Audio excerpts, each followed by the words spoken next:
നമസ്കാരം. ഈ India America വ്യാപാര യുദ്ധം സംബന്ധിച്ചുള്ള വാർത്തകൾ തന്നെയാണ് ഇന്നും പ്രാധാന്യത്തോടെ പറയാനുള്ളത്.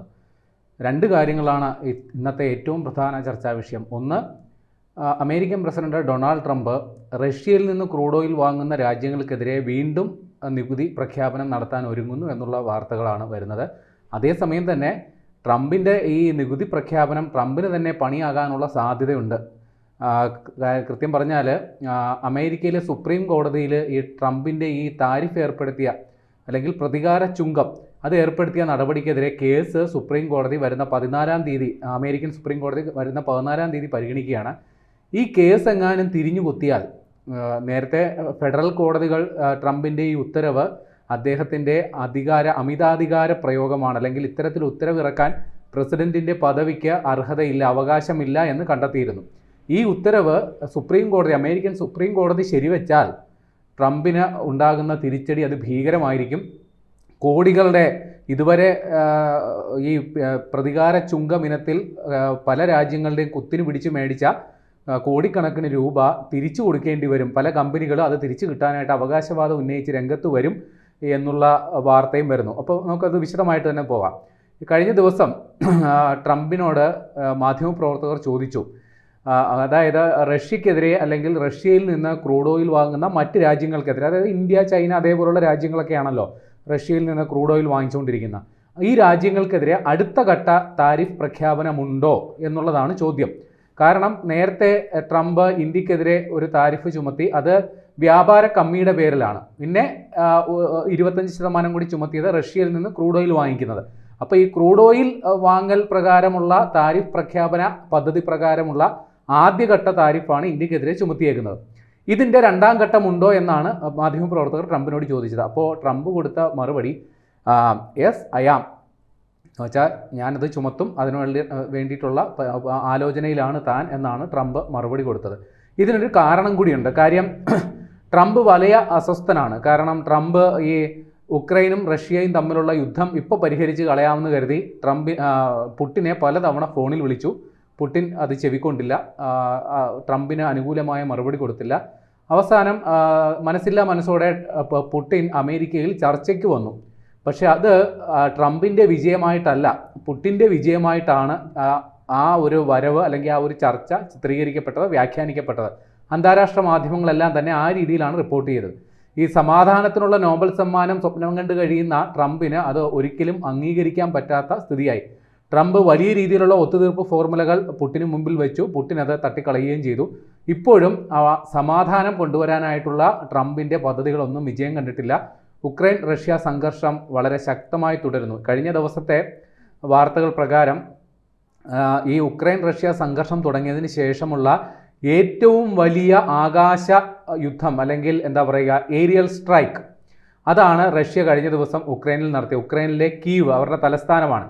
അവിടുത്തെ പ്രധാന സർക്കാർ ഓഫീസുകളടക്കം തവിടുപൊടിയായി എന്നാണ് വാർത്ത.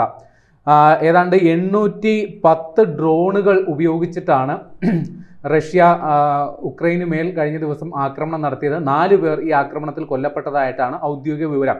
പക്ഷേ ഉക്രൈൻ അവകാശപ്പെടുന്നത് ഏതാണ്ട് 747 ഡ്രോണുകളെ അവർ തടഞ്ഞിട്ടു എന്നുള്ളതാണ് ഉക്രൈൻ അവകാശപ്പെടുന്നത്. 4 മിസൈലുകളും അവർ തടഞ്ഞിട്ടു എന്നും പറയുന്നു. ഏതായാലും ഉക്രൈൻ റഷ്യ സംഘർഷം വളരെ ശക്തമായി തുടരുന്നു. ഈ സാഹചര്യത്തിലാണ് ട്രംപ് വീണ്ടും റഷ്യക്കെതിരെ നേരത്തെ തന്നെ ഇന്ത്യക്ക് താരിഫ് പ്രഖ്യാപിക്കുന്നതിന് മുമ്പ് തന്നെ റഷ്യക്കെതിരെ ഉപരോധം പ്രഖ്യാപിച്ചതാണ്. അപ്പോൾ ഈ ഒരു സാഹചര്യത്തിൽ കൂടി, അതായത് റഷ്യ ഭീഷണികൾ വകവയ്ക്കുന്നില്ല, അനിശ്ചിതയുദ്ധം തുടരുകയും ചെയ്യുന്നു. ഈ ഒരു സാഹചര്യത്തിലാണ് റഷ്യക്കെതിരെയും റഷ്യയിൽ നിന്ന് ക്രൂഡ് ഓയിൽ വാങ്ങുന്ന മറ്റ് രാജ്യങ്ങൾക്കെതിരെ കൂടുതൽ നടപടികൾ എടുക്കുന്നതിനെക്കുറിച്ച് ഡൊണാൾഡ് ട്രംപ് ആലോചിക്കുന്നത്. അത്തരത്തിൽ തന്നെ നടപടി ഉണ്ടാകും എന്നുള്ള കാര്യത്തിൽ ഉറപ്പാണ്. ഡൊണാൾഡ് ട്രംപിൻ്റെ ട്രഷറി സെക്രട്ടറി സ്കോട്ട് ബെസന്റ് അദ്ദേഹത്തിൻ്റെ വാക്കുകൂടി പരിഗണിക്കുകയാണെങ്കിൽ അദ്ദേഹം പറയുന്നത് ഇങ്ങനെയാണ്: അമേരിക്കയും യൂറോപ്യൻ യൂണിയനും കൂടുതൽ നടപടികൾ റഷ്യക്കെതിരെ അല്ലെങ്കിൽ റഷ്യയിൽ നിന്ന് ക്രൂഡ് ഓയിൽ വാങ്ങുന്ന മറ്റ് രാജ്യങ്ങൾക്കെതിരെ എടുക്കും എന്നുള്ളതാണ്. അദ്ദേഹം പറയുന്നത് ഇന്ത്യ അടക്കമുള്ള രാജ്യങ്ങൾ റഷ്യയിൽ നിന്ന് ക്രൂഡ് ഓയിൽ വാങ്ങുന്നത് തുടരുന്നത് കൊണ്ട് റഷ്യ വലിയ രീതിയിൽ അവർ സാമ്പത്തികമായി ഇപ്പോഴും വലിയ പ്രശ്നങ്ങളില്ലാതെ മുന്നോട്ട് പോകും. അതാണ് ഈ യുദ്ധം തുടരാനുള്ള കാരണം. ഈ യുദ്ധം അവസാനിക്കണമെങ്കിൽ റഷ്യയെ സാമ്പത്തികമായി തളർത്തണം. അപ്പോൾ അതിനുള്ള ഏക മാർഗം റഷ്യയുടെ ക്രൂഡ് ഓയിൽ വിൽപ്പന നിർത്തിവെപ്പിക്കുക, അതിനുള്ള നടപടിയെടുക്കുക, അതിനു വേണ്ടിയിട്ടുള്ള ശ്രമങ്ങൾ തന്നെയാണ് പുരോഗമിക്കുന്നത് എന്നുള്ളതാണ് അദ്ദേഹം പറയുന്നത്. ഇനി ഈ സ്കോട്ട് ബെസന്റ്, അദ്ദേഹം ട്രഷറി സെക്രട്ടറി, അതായത് അമേരിക്കയുടെ ധനകാര്യ കാര്യങ്ങളെക്കുറിച്ചുള്ള മുതിർന്ന ഉദ്യോഗസ്ഥരാണ് ഈ സ്കോട്ട് ബെസന്റ്. അദ്ദേഹം അവിടുത്തെ ഒരു മാധ്യമ സ്ഥാപനമുണ്ട് NBC, ഈ വ്യാപാരം ബിസിനസ് സംബന്ധിച്ചുള്ള വാർത്തകൾ കൈകാര്യം ചെയ്യുന്ന ഒരു ചാനലാണ്. അപ്പോൾ അതിന് കൊടുത്ത ഒരു അഭിമുഖത്തിൽ അദ്ദേഹം പറയുന്നുണ്ട്, ഈ പറയുന്ന അമേരിക്കയുടെ പ്രസിഡന്റ് ഡൊണാൾഡ് ട്രംപ് ഏർപ്പെടുത്തിയ നികുതി പ്രഖ്യാപനം അല്ലെങ്കിൽ പ്രതികാര ചുങ്ക നടപടി, അത് കോടതിയിൽ തിരിച്ചടിയായാൽ, സുപ്രീം കോടതി ഇത് ഭരണഘടനാ വിരുദ്ധമാണെന്ന് വിധിച്ചാൽ അമേരിക്കയെ സംബന്ധിച്ച് വലിയ നാണക്കേട് എന്നതിനപ്പുറം കോടികളുടെ ബാധ്യതയിലേക്ക് കാര്യങ്ങൾ പോകാനുള്ള സാധ്യതയുണ്ട് എന്നുള്ള ഒരു ആശങ്ക അദ്ദേഹം പങ്കുവെക്കുന്നു. കാരണം 2 കീഴ്ക്കോടതി ഉത്തരവുകൾ ഈ ഉത്തരവിന് എതിരായിട്ടാണ് ഉണ്ടായത്. അതിൽ ഏറ്റവും സുപ്രധാനമായി വന്നത് ഈ വ്യാപാര വാണിജ്യ കരാറുകൾ സംബന്ധിച്ചുള്ള കേസുകൾ പരിഗണിക്കുന്ന ഒരു ഫെഡറൽ കോടതി, ഒരു കീഴ്ക്കോടതി, അത് കഴിഞ്ഞ 29-ാം തീയതി, ഓഗസ്റ്റ് 29-ാം തീയതി നിർണായകമായ ഒരു ഉത്തരവ് പുറപ്പെടുവിച്ചു.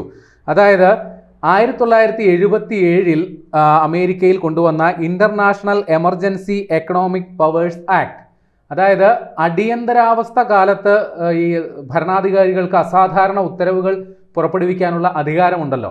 അപ്പോൾ ഇത് പ്രകാരം അന്ന് 77 എന്ന് പറയുന്ന ശീതയുദ്ധ സമയമാണ്. അതായത് 2ാം ലോക മഹായുദ്ധത്തിന് ശേഷം യുദ്ധം ആയുധങ്ങൾ ഉപയോഗിച്ചുള്ള യുദ്ധമല്ല, അല്ലാതെ ഒളിഞ്ഞും തെളിഞ്ഞുമുള്ള ആക്രമണങ്ങൾ, സമ്മർദ്ദങ്ങൾ, അല്ലെങ്കിൽ എന്താ പറയുക, നമ്മുടെ ഉപരോധ പരിപാടികൾ, ഇതൊക്കെ നടന്നുകൊണ്ടിരുന്ന കാലത്ത് അമേരിക്കൻ പ്രസിഡന്റിന് കൊടുത്ത ഒരു സവിശേഷ അധികാരമാണ് ഈ international emergency economic powers act. അപ്പോൾ ഇത് പ്രകാരം പ്രസിഡന്റിന് അടിയന്തര സാഹചര്യങ്ങൾ നേരിടാൻ സവിശേഷമായ ഉത്തരവുകൾ പുറപ്പെടുവിക്കാനുള്ള അധികാരമുണ്ട്.